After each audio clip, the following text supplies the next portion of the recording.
he looked at me and he goes, Chuck, how much are you worth? And I said, well, I'm worth $1 million. I didn't have $1 million to my name. I just didn't want to sound like a broke dick, right? Chuck Yates has some guts. He's confident, he's bold. And when he was in private equity, his methods were unconventional. I got tattooed on my butt at one of my roasts, but it raised $1 million. That's the attitude that made Chuck peak at $150 million and then drop down to 80K. And now he's back to a nice 20 million again. It might all sound completely crazy, but for Chuck, it was all just part of the game. It's a roller coaster. Even the drops are fun, you know? I'm Harry Morton, and this is Moneywise, a podcast not about how to make money, but about how substantial wealth changes your life, for better or worse. It's made for the members of Hampton, a community of high net worth founders to connect and learn from each other on exactly the topics that we're going to talk about today with Chuck. So I'll speak more about it later on, but for now, if you're a founder doing at least 3 million in revenue, go and check it out at joinhampton.com. Today, we're talking about a crazy kind of optimism, the kind that brings you back up when you're on the brink of ruin. We teased that Chuck went from 150 million to 80K, but also that he's back in a healthy place now. Chuck may not care too much for stability, but I'd love to start us off on some solid ground. So let's get the details on where he stands right now. Chuck was in Texas doing private equity in the energy sector in the early 2000s. So that's how he got rich. And the money he made then, it's still working for him now. I'm probably worth, 20 million bucks, something like that. I mean, energy did come back, sold some stuff. Yeah. As I like to say, Energy Fund 6 raised in 2012 is the only energy fund to pay carry, and all I got was a crappy hoodie. But you know what's interesting is what I try to do is about every 6 months, and everything I've got's kind of in cash, basically. I mean, FDIC insured stuff, because at the end of the day, it wasn't. I wasn't released from investing in all those private equity funds till I negotiated a buyout about 18 months ago. So, I haven't really made the pivot to creating a portfolio, trying to grow wealth. So basically what I do is, call it every other month, I look and I try to have the same amount of money in the bank. So long as I kind of got whatever money I have at Rockefeller's is just kind of like, okay, do I still have about that same amount of great? And if I have a little more than that, when we go to the Caymans, we'll stay at the Ritz-Carlton. I'll buy some fancy wine. If not, we're eating at the Mexican restaurant a few times. So it's crazy because I really don't have a good handle on money and how much I'm spending. You don't sound fazed by that at all. You just chuck out 20 million. Like, who cares? Like, I'm not broke. I'm not ultra wealthy. I don't really care. It's just a number. I still live in my small town. I still get the same order at the same local Mexican restaurant. The kids will be able to go through college. You get it now. Chuck's really not fazed by the numbers, but he is good with them. Over the course of 15 years, Chuck raised 7 private investment funds. At that point, he was just going up and up and up. I joined the private equity firm in March of 2001, and we raised, by the end of that fall, we had raised Energy Fund 2, $240 million, which was more money than I think I'd ever seen in my life. And by the spring of 2005, fall of 2005, we had fully invested the fund and we had fully realized the fund. So we had literally sold everything we invested in, and the fund was a little over 3 times our money. So we sold 3 companies in a 6-week period. And so I got one big carry check in the fall of 2005. And so I was driving up to the office all weekend to log onto my computer to see the money in my bank account. And so, what were you personally making during this period? Like, this, obviously, you're raising these huge funds, doing incredible deals. Like, what did that mean to you personally? I want to say the carry payment was about $5 million. And, I was probably, my share of the management fees, like $500,000 or something like that. So I was making $500,000, boom, all of a sudden there's $5 million in the bank, which was kind of crazy. And then we went on, that was Fund 2. We went on to raise Fund 3, which was $550 million. And we raised Fund 4, funds, Fund 5, Fund 6, and eventually Fund 7 was $2.1 billion. And so we kept subsequently raising bigger and bigger funds. That's potentially when I was 150 million on paper, somewhere around there, kind of, and so, peak U.S. shale. Things were going for $75,000 an acre, so wow, crazy valuations everywhere. The other thing that kind of moderates your spending in private equity is, you're making more in management fees, but you're having to commit bigger amounts to the next fund. Sure. Okay. So you're rolling it over and over. Yeah. So to some degree, I'm making a lot of money, but I'm investing a lot of it in the funds. Did you have any fear of losing it? You know what's so weird is I really didn't, and I should have.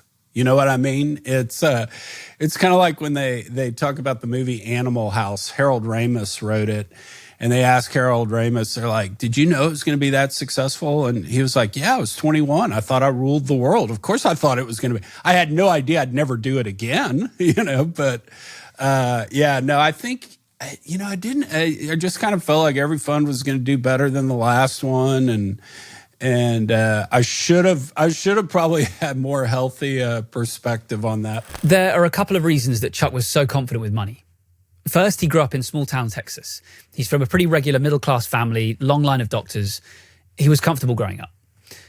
But then the thing that really took his confidence to the next level, it was the world of oil and gas, which is crazy, by the way. It completely changed his perspective. Everybody in my family had always gone to Rice University in Houston. I didn't think I had a choice. So I went to Rice, just defaulted back into business school at Rice to get an MBA because I literally had no idea what to do. And that's kind of when I figured out finance. And finance was just my jam. I was like, okay, I get this. This makes sense. I wind up going and interviewing with all the Wall Street firms. And every one of them to a T was like, "Oh, you're from Texas. You want to be in the energy group." And it was funny because I was like, "No, I don't. I want to do technology," And they're like, "Nah." And so I kind of got into the energy business by default because what you figure out is when you're trying to get a job on Wall Street, you got to find a champion. And so who's going to be your champion? It's going to be somebody that talks like you, a little slower, a little more deliberate. And it's going to be somebody you can go grab a drink with. So it's the folks in the Houston office, and all the folks in the Houston office are doing energy. So that was my life. And so how did you end up in private equity? So I went to work for the Stevens family. Actually, Warren Stevens is the U.S. ambassador to the UK now. But their family on the Forbes 400, a lot of money, had this investment bank. They were headquartered in Little Rock, Arkansas. Back in the 90s when I was there, they invested as much money as any LBO firm in America was investing or any VC fund was investing. So we were outsourcing things, doing due diligence. And I kind of figured out I was a really shitty investment banker. I wasn't very good at doing that. But I actually was pretty decent at private equity and looking at opportunities. If I had a magical power other than embarrassing myself on a pretty routine basis, my magical power might be I'm able to synthesize a lot of data into a simple story. Mm-hmm. And so usually if you can do that, you can kind of figure out where things are going in the next year, the next 2 years, maybe not 5 years down the road, because you wouldn't necessarily have all the inputs to be able to simplify it down. But, I kind of saw the internet happening and what it was going to do to the energy system. So we made a lot of money doing those types of investments at the Stevens family. Then I joined a private equity firm where I spent 20 years investing in oil and gas stuff. That's really interesting. Did it feel like a sexy, booming industry? Like, was there like a buzz in that industry? Did you kind of feel it? Like, I guess in Texas, you're like at the heart of it all and kind of really in that community. Like, did it feel like there was a lot of like excitement around it as all this stuff was happening? I would think, the funny story about that is, so I went and interviewed with the CEO of the private equity firm, back in, I guess, spring of 2001. And he looked at me and he goes, Chuck, how much are you worth? And I said, well, I'm worth $1 million. I'd been in my career 7 years, so I just kind of threw that out. I didn't have $1 million to my name. I just didn't want to sound like a broke dick, right? So anyway, I was like, yeah, I'm worth $1 million. So he goes, I'll give you the job if you invest $1 million in the next fund. And I was like, okay, appreciate that. I called my dad from the car on the way back to the airport, and I go, yeah, sounds like a great job, all this, but I told him I'd invest $1 million in the next fund, and I don't have $1 million. I don't know what I'm going to do, Dad. But Dad was like, at your age, if you're going to screw something up, fuck it up really bad. Don't just make a little mistake. And he said, hey, me and your mom love you. You can always come back and stay in your room anytime you want. And I was like, all right, great. Turns out that this kind of excitement and fearlessness is exactly what you need if you want to make it big. The craziest thing about the energy business is everybody's been incredibly rich. Everybody's been broke. Because if you think about this business, what do? We spend all our money drilling a well, and then we turn it on and see what we got. You've got to have a draw of being an optimist and all that to be that crazy to operate in that kind of business. So when I was 25 years old, I was at the Petroleum Club in Midland, Texas, kind of the home of West Texas oil. And I was sitting there, and all these old guys were sitting around the table. And one of them was just like, that's about the time I lost my third company. I really like my fourth company. The fifth one, the ex-wife got. The sixth one I had a jet with. I mean, it was water off a duck's back. What was it like seeing all that money thrown around? It was the wildest thing. Those guys in Little Rock were worth so much money. They were so smart, but, I used to jokingly tell my mom, they talk like us, Mom. They sound like Hicks from the South. And what was interesting about it is, those guys sat there and looked at things pretty simply. They'd say, hey, are the sales real? Well, go talk to the customers, see what they think, Is the net income real? Go talk to the auditors. Did they do a good audit? Okay, is that real? And is management competent? Go have a beer with them. And so we really don't have a class system in the energy business. There's no caste system here. I always say the CEO of an oil and gas company's best friend is usually the janitor. And when times are good, they're flying around on the CEO's private plane. When times are bad, the CEO is sleeping on the janitor's couch. Just that's the way we roll. And it's great in the energy business. No matter who has the most money, the old guy always pays for lunch. So literally, you can have a table of billionaires, and the 78-year-old guy who went broke last year, he'll sit there and pick up the tab. Chuck embraced that happy-go-lucky attitude. He went from deal to deal, got to 150 million, and at that point, his life hadn't changed that much. It's something we hear pretty often on this pod. When you first get rich, it takes a minute to sink in. It can actually kind of be slightly anticlimactic. But a couple of major events can really set things off. My ex-wife was college sweetheart, one true love, all this. We unfortunately had two people very close to us die in a 3-week period. And that just set me and the ex-wife. We just didn't have the communication skills to navigate that. That's right. At the peak of his wealth, Chuck got a divorce, and there were signs. So we're not going to call it a post-divorce identity crisis, but what is a single guy to do with something like $100 million? Most men would go for a muscle car, but Chuck is, extreme. I think I bought my first plane in 2012. That's when I started going mental. I had a buddy calls up one day and says, hey, man, you want to buy a plane? And I know nothing about planes. You know how you talk to rich people that know planes? Oh, is it a G200? Is it this, that? I don't know any of that stuff. I was just like, hell yeah, I'm in. Totally want a plane. So we buy a plane, and we're such idiots that the way insurance works on a plane is if you insure a car, at least in America, when your car gets wrecked, the insurance company has to pay you fair market value. And you argue about what that is, and you go to court if you don't agree with it, but whatever. Sure. With a plane, you just set the monetary amount. Hey, I want to insure that plane for $3 million.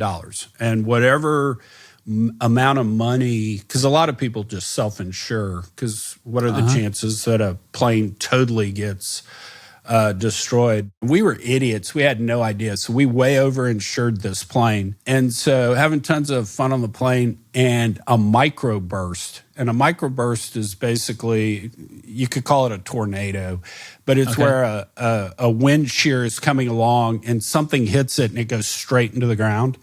So this was the craziest thing. We had this plane and we were losing a ton of money on it, but we were having times of our lives flying around everywhere. And a microburst hits the hangar that the plane is in, destroys the plane. Whoa. Which wound up, at first I was mortified, but then it turned out to be probably one of the best deals I ever did, just because we way overinsured it. That's hilarious. That's insane. So what did you do with the money from that? Did you just roll it straight into another plane, or what? Fuck yeah, dude. What? So buy another plane just because, yeah, this is great. Times are good. I'm making money, all this. So we buy another plane and it needs a paint job. And, I'm sitting here and I got no woman in my life that tells me I can't do anything. So I'm sitting there going, I can have this plane any way I want. And so I get this plane paint designer guy and I go, give me the craziest shit you've ever had. And he gives me all this and I'm like, man, no, that's still not the vibe. So I told him, I said, go smoke a lot of dope and then take a look at Eddie Van Halen's guitar for an hour. So I painted my plane like Eddie Van Halen's guitar. I'm Googling that now. Okay, so are we like the paint splatter kind of look like the red with the like all the lines across it and stuff? Yeah, exactly. It was except we did it silver with red, white, and black lines. That's insane. I must have got some looks coming in from the air traffic control guys, like watching you come into land going, what the fuck is this thing? Oh my God. It was so much fun. I mean, because, I always tell everybody, they're always like, give me the economics of buying a plane. The bottom line is, economically, it never makes any sense. I don't care what anybody says. It never makes sense because shit always goes wrong with the plane. It just always does. But anyway, I always said the reason you buy a plane versus chartering or partial ownership is so you can tell the girl you're on the date with, I own the plane. That's it.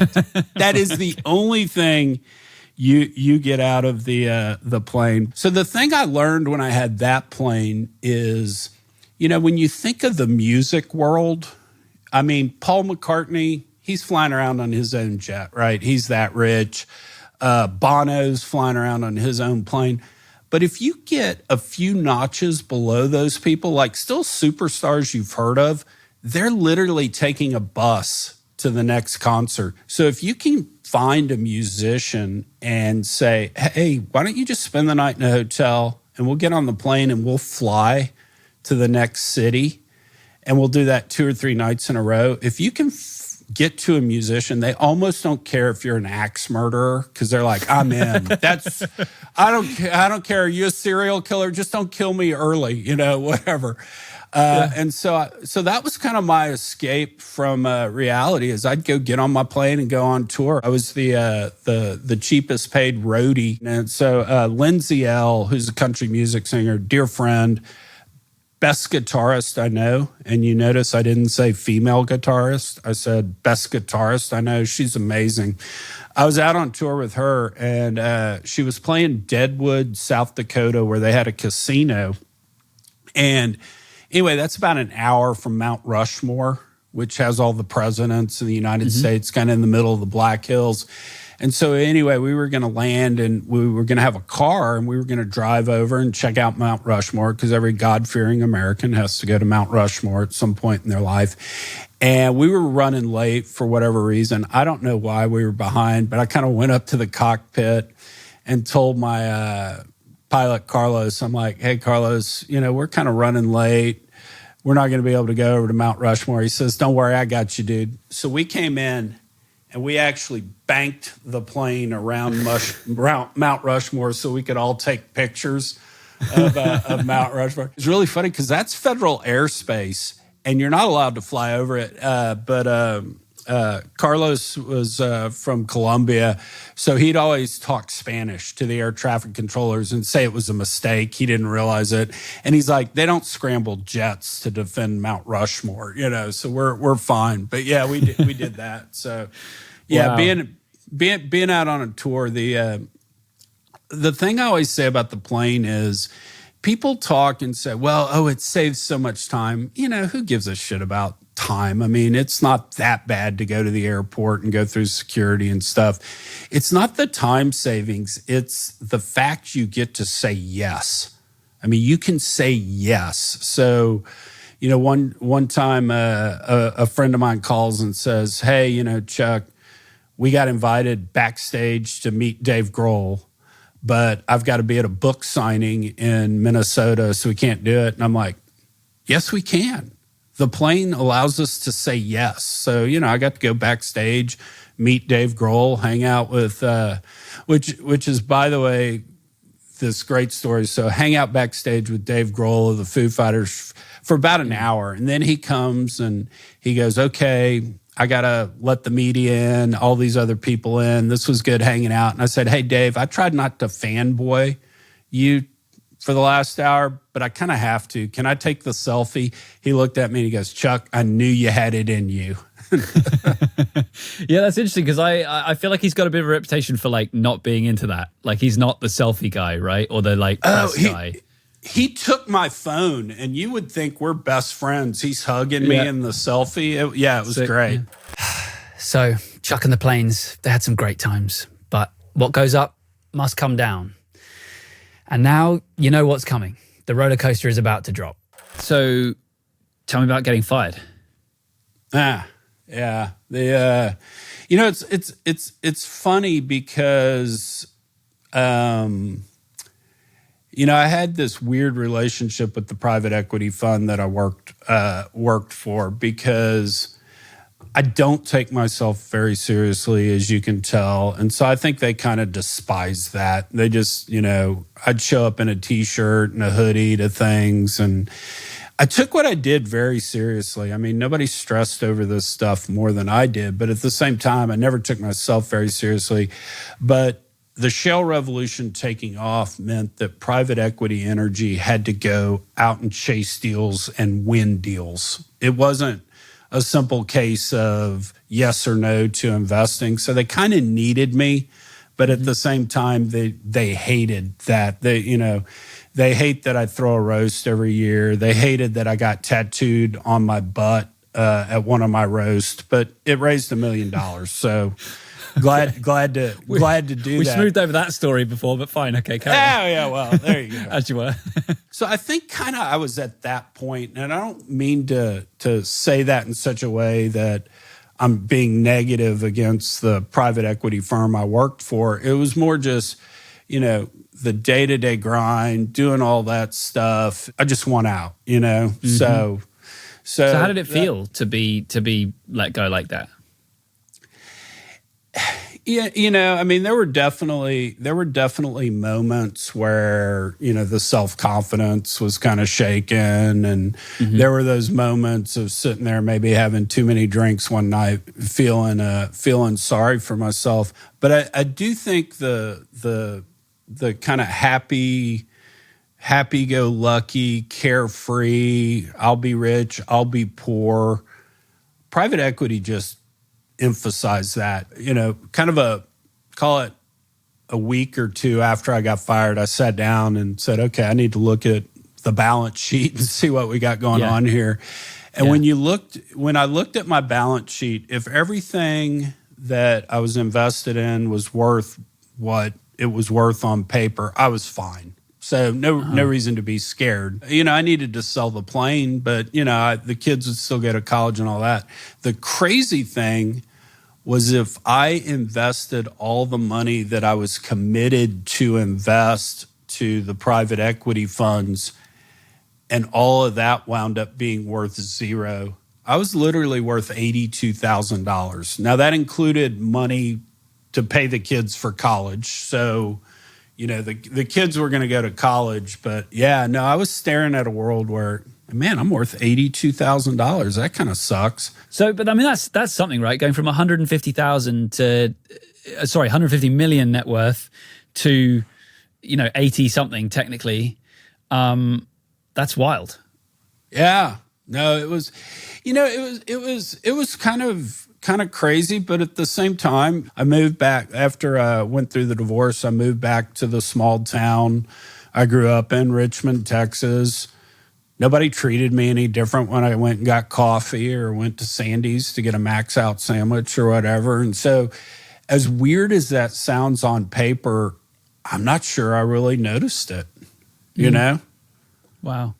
That's that's so odd, Chuck, with basically everyone else that I've spoken to on this show, right? I guess one of the key differences here is that you were not like a founder. I mean, you're entrepreneurial in the work that you're doing by the nature of the work that you're doing, but you're not an entrepreneur technically. You're not sort of starting your own thing. You're working for this company, whereas most of the guests we have are founders who kind of start everything from absolute zero and then they build it up. But what happens in these stories is they sell their businesses for tens or hundreds of millions of dollars. And then they have like this kind of fear around the loss of that thing, the protection of it, like, oh, this thing that I've created, I can't lose it. It's like my identity is tied to it. Like there's all of this kind of emotional baggage that gets assigned to this thing that you pour so much of your life into creating. And then this intense desire to protect and preserve that. And you're just, I'm just like in awe of how fucking relaxed you are about going from 150 million to 80K. well, and I don't want to go crazy evangelical on you because I'm not a preacher in any way, shape, or form. But as painful as it was, going through my divorce prepped me for this. And I don't want to get too hokey here, but one of my best friends is my priest. And so did a lot of God stuff, did a lot of self-help, read all the Brene Brown books, paid for more therapy than the gross national product of a third world country, and figured out that so much of my sense of self-worth was wrapped up in my wife's approval. And, being able to kind of shake through that and get comfortable with Chuck Yates. By the way, I've always wanted to speak of myself in the third person. So Chuck felt good about Chuck. And so kind of going through all that work, doing all that, I mean, the getting fired was no big deal after going through that. Going from 150 million to 82,000. Whatever. It's Tuesday. I mean, sure. That sounds a lot easier to say than to do, but I'll take your word for it. I think having that experience, being in the high world of finance, getting very publicly booted from it, and shown the door. Actually, that roller coaster, it was fun. It's a roller coaster. Even the drops are fun. Yeah, it's funny because I think all the time when I was like in my mid-20s, I went backpacking and I was living in Australia, and I got there and I was staying in this like crappy hostel thing for like no money basically, and I got myself a job at this rib shack on Bondi Beach in Sydney, Australia, and I was literally waiting tables at this crappy rib place and earning just about enough money to just pay the rent the next night at the place I was staying at. And I'd eat the crappy food from this rib place at lunch to kind of get myself through the day. But I always say that's like one of the happiest times I've ever been, because you had no choice. That complete removal of responsibility and stuff just made it like super liberating and fun. I'm sure that was the coldest beer you ever had in your life. And it was great tasting. Exactly. The other thing I will tell you, and I think this is important for your listeners to know, is you're sitting there right now in your life and you kind of know the people that if you lost everything would show up the next day and offer a hand, and you know the people that you'd never talk to again. That's so true. I literally was only mistaken about one person. There's one person I thought I was friends with. I haven't heard from them since. Going through something like that and figuring out who your friends are and getting to spend time with your kids. Oh my God. I just, that was amazing. My middle child, I've got 3 daughters. My middle child, Sarah's going to run the world one day. We don't know for good or for evil, but we do know she's going to run it.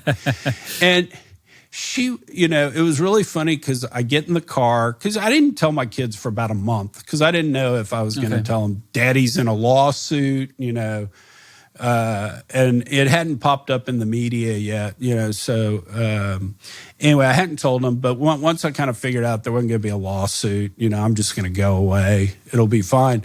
I had all 3 of them, and we're in the car, and we're driving to get ice cream, and I said, well, Daddy's got some news, and they're like, what's that? And I go, well, Daddy got fired. So oldest daughter, Charlie, immediately kind of internalizes things like she does and is mortified. And I'm like, hey, Charlie, it's okay. You can still go to college. I got some money set aside. You'll be able to do that. She's relieved. My baby girl, Kelly, is like, Daddy, does this mean we can't get ice cream? And I'm like, no, sweetie, we go get ice cream.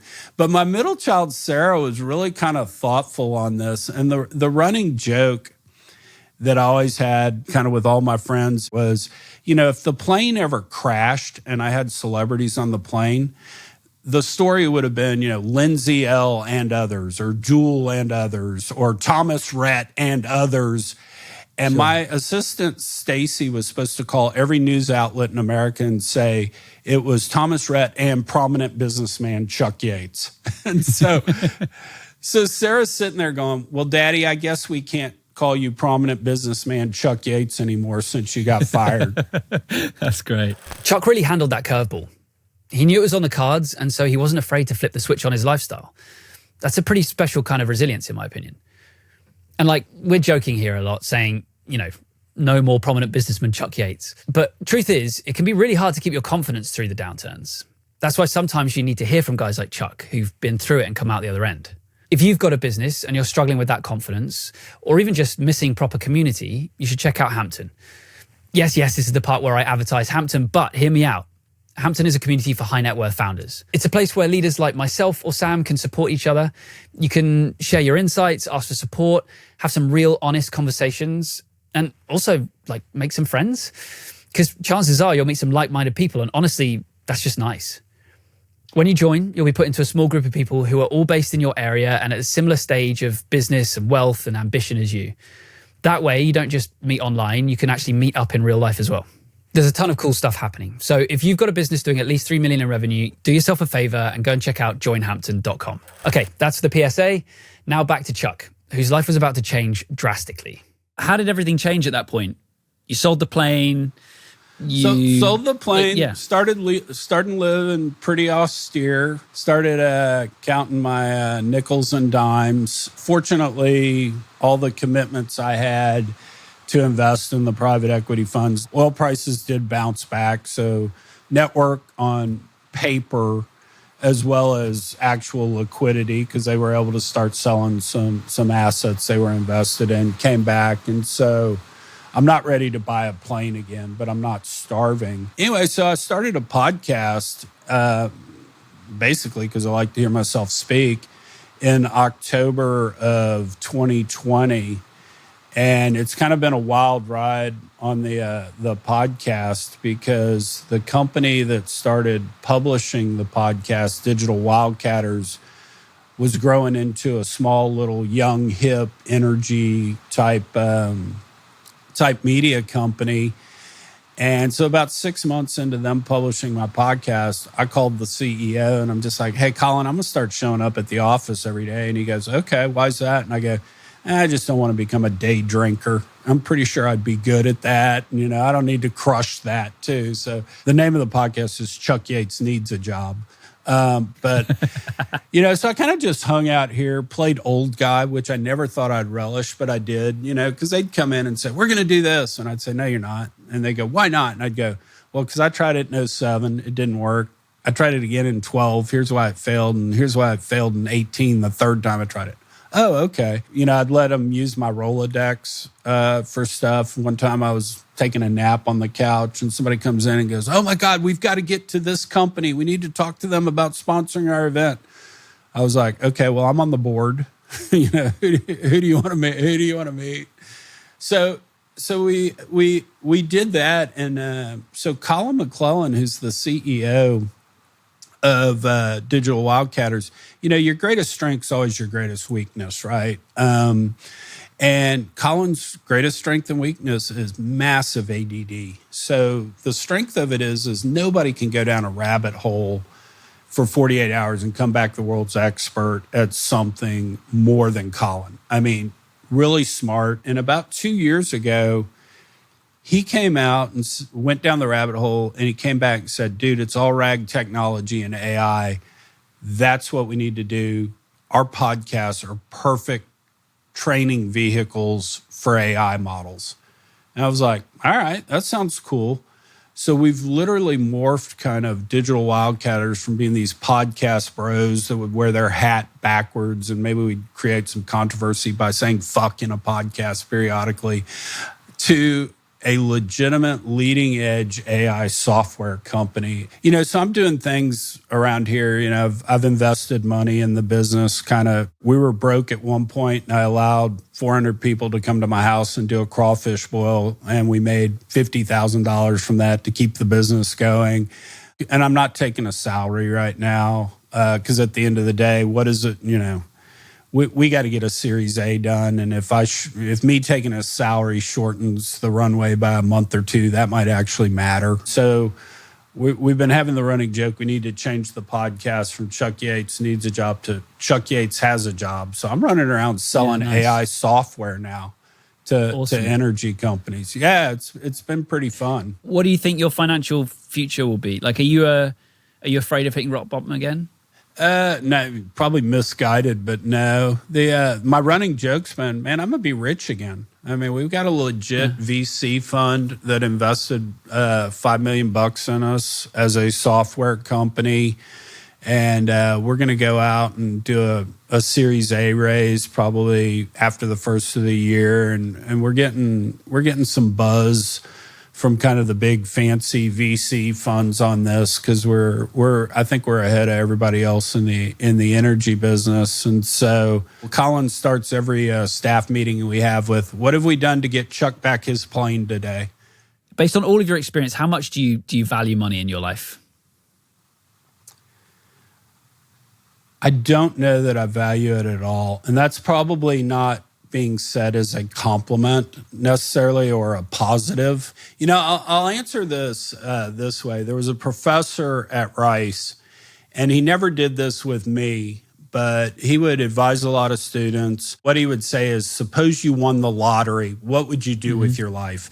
And how you're a podcaster, you kind of can ask questions and pull threads and get people going on their story.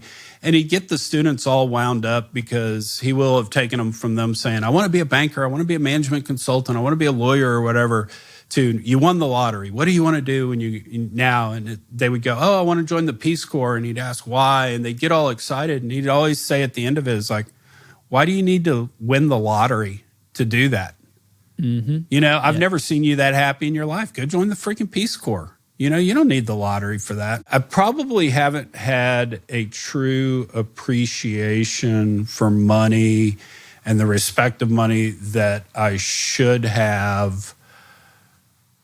But at the end of the day, that's the one thing I would push back with folks that come on here and worry so much about money. It's like, do your kids like you? Do your kids want to hang out with you? Do you have a best friend that, when you're going through a divorce, will come over at 3 a.m. and give you a hug when you need a hug? Being comfortable with yourself and liking yourself, I mean, that drives happiness. I mean, it totally does. That's the thing that kind of frees you up to do things, and that's where fulfillment comes from. The one thing, I'll be narcissistic here, but hey, I already talked about myself in the third person, so we're rolling. Harry's on board with that. Harry's down with it. Chuck likes it when Harry's down with it. The one thing that somebody said on a energy podcast about me is they said, no one in our industry has made more people feel comfortable being themselves than Chuck Yates. And I think ultimately kind of that's what I'd love on my tombstone, you know? And at the end of the day, they always say, what are you going to think about on your deathbed? And it's stuff like that. Money comes and goes. Who cares about an amount of money? Go enjoy the other stuff, you know? Yeah. Is that what drives you then? Like, what is it that gets you like out there and like doing that kind of graft? So this is interesting. I really haven't talked about this to anyone. I'm not sure I've talked to my girlfriend about this or my best friend, but I'll go ahead and fess up to it. I'm going to say the flippant answer, but then I'll add some seriousness to it. I want to be drunk on stage, and I want to do karaoke to My Way by Frank Sinatra, and I want to be wearing a hoodie that says fuck on it. And, you know, I'll probably be drinking champagne from a bottle straight. And the serious point about it, in effect, I feel like I built a private equity firm. I'm sure my employer feels like they built it. Great. Reasonable people can disagree. I just want to go do it again. I want to do it my way so that I can say, look, you know, because if you think about it, there aren't a lot of second acts in history. Chuck doesn't value the numbers per se. He cares about making the story count.